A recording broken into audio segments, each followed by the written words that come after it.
Damn.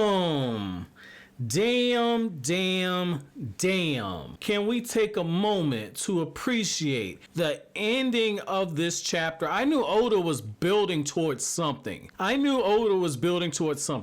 Piece chapter 917, the final page where you get this beautiful double page spread where you see Luffy and he's using the Gum Red Hawk. Holy shit, dude. Holy shit. I hope you One Piece fans know how spoiled Oda has you guys, because we don't get art like that in Boruto.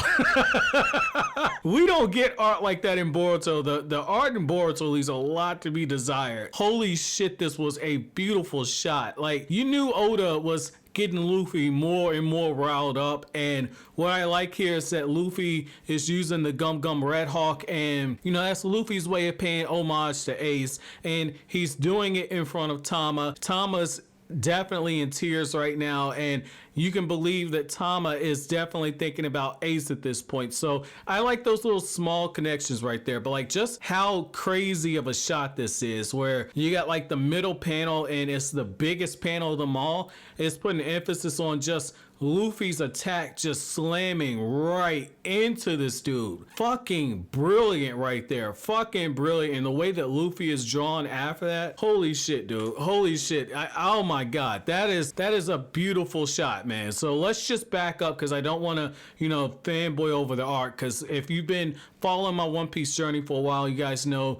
it took me a while to appreciate Oda's art, but after I started getting used to it, I started seeing a lot of good things with it. When Oda gets moments like this, it's one of those times where Oda definitely knows how to effectively use a double page spread. So backing up all the way though, I like how as things start off, you got Suru and she's being told the situation. Another person has a child who has succumbed to hunger pains and is drinking the water, which again is totally understandable. I've done a water fast in the past, so I can only imagine what that's like. Like, I myself, I've never really had to go hungry, but for that brief period in time where I did work as a teacher, I did have students who dealt with hunger, and that was one thing that, you know, we knew that the students had hunger issues, and that was one of the things we were told: if you can't provide snacks, have some type of water, or allow those students to go out and get water. Don't get mad at them, because that's just a way to help them actually suppress the urge to eat.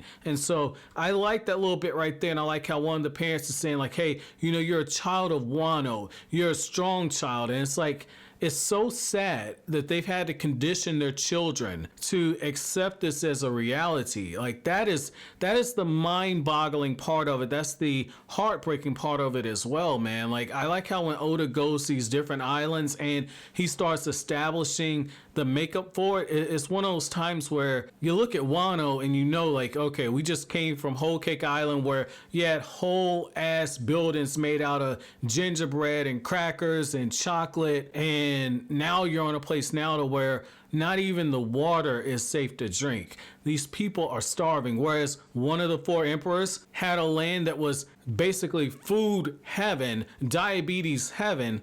The people here, it's basically food stamps heaven. And that's essentially what you're getting here, where one of those people, they do all that harvesting and then they only get 5 pieces of silver, and they're told like, hey, this ain't even enough to feed my family for a week. Like, I need more money. And then they get beaten for talking back. And it's one of those things that's an ugly situation to be in, where Oda is letting you know, like, hey, the way life works is you get what you're in a position to leverage for yourself. So if you don't like the situation you're in, you just need more leverage. Sometimes you're not gonna get things to go exactly how you want them. Like, that's the sad reality right there.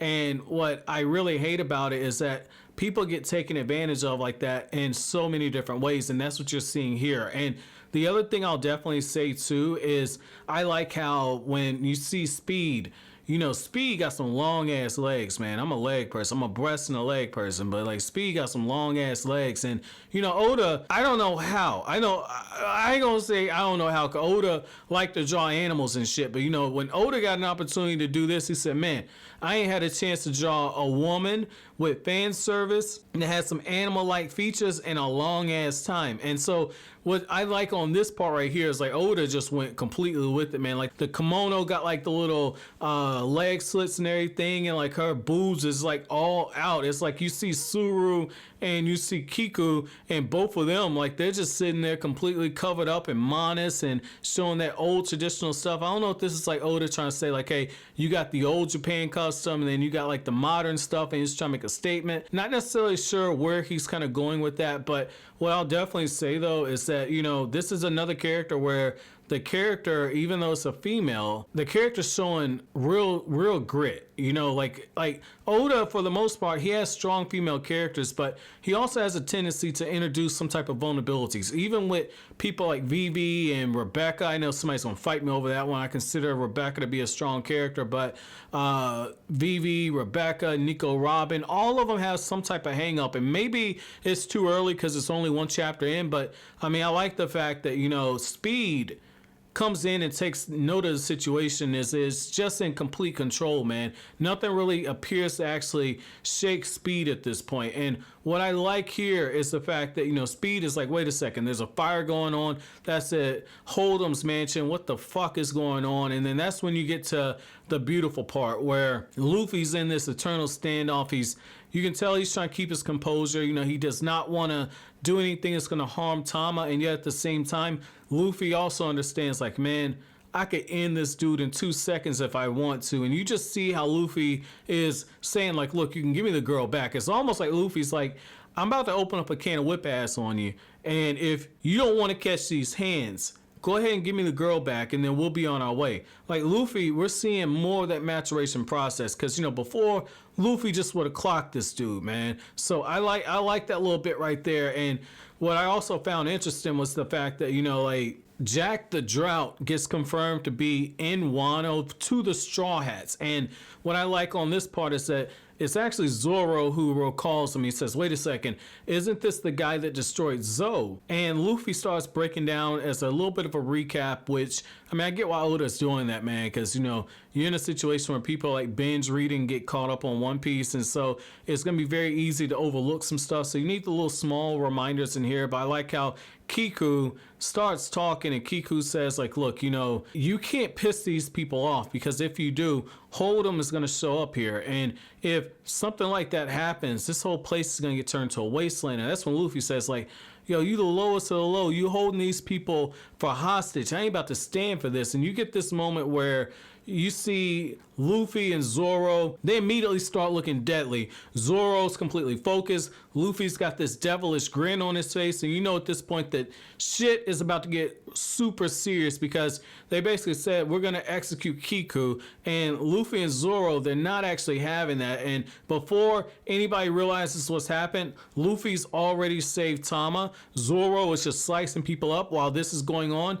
Law has a huge, I think that's like a straw bucket over his head, but Law has hidden himself, and Law is confronting Hawkins. And so now you're in a situation where Law has to be careful how he fights, because if he uses his devil fruit abilities, Hawkins is going to know right away that it's actually Law. And Law says himself, like, we have to stay hidden. And you know, after everything Law has done on Dressrosa and Punk Hazard, that he's near the top of Kaido's shit list. So Law has a very, very tight rope to walk, man. But, you know, overall, I'll say I definitely thought this was a good chapter. I thought ending it off with that dynamic double-page spread right there, I thought that was probably some of Oda's best shit right there. So my chapter question to you guys, I'm going to keep this one very simple.